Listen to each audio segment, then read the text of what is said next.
তিনবার এই দোয়াটি পড়ে তেজপাতার মধ্যে ফু দিয়ে আপনি চালের ড্রামে রেখে দিবেন। আল্লাহর পক্ষ থেকে এত বরকত, এত রিজিক আপনার আসবে, আপনি ধন সম্পদের মালিক হয়ে যাবেন ইনশাআল্লাহ। আল্লাহ রিজিক আপনার রিজিক এত পরিমাণে দেবেন, আপনার অভাব দূর হয়ে যাবে ইনশাআল্লাহ। আপনার যত পেরেশানি আছে, যত আপনার কঠিন অবস্থায় আছেন, আল্লাহ তাআলা সবকিছু দূর করে দেবেন যদি আপনি আমলটি করতে পারেন। প্রিয় ভাইরা আমার, আল্লাহর একজন ওলির আমল এটি মুস্তাহাব, মুস্তাহাসান। যদি কেউ অনুভূতি নিয়ে করতে পারেন, আল্লাহ রাব্বুল আলামিন আপনার দোয়াগুলো কবুল করে নেবেন।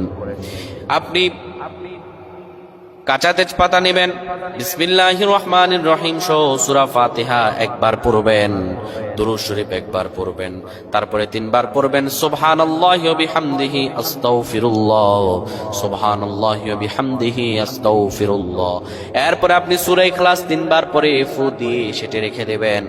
আল্লাহ আপনার রিজিকে এত পরিমাণে বরকত দান করবেন, এত পরিমাণে রিজিক দান করবেন, আপনি কোনোদিনও অভাবে পড়বেন না। আল্লাহ আপনার সব অভাবগুলো দূর করে দেবেন। সুবহানাল্লাহ।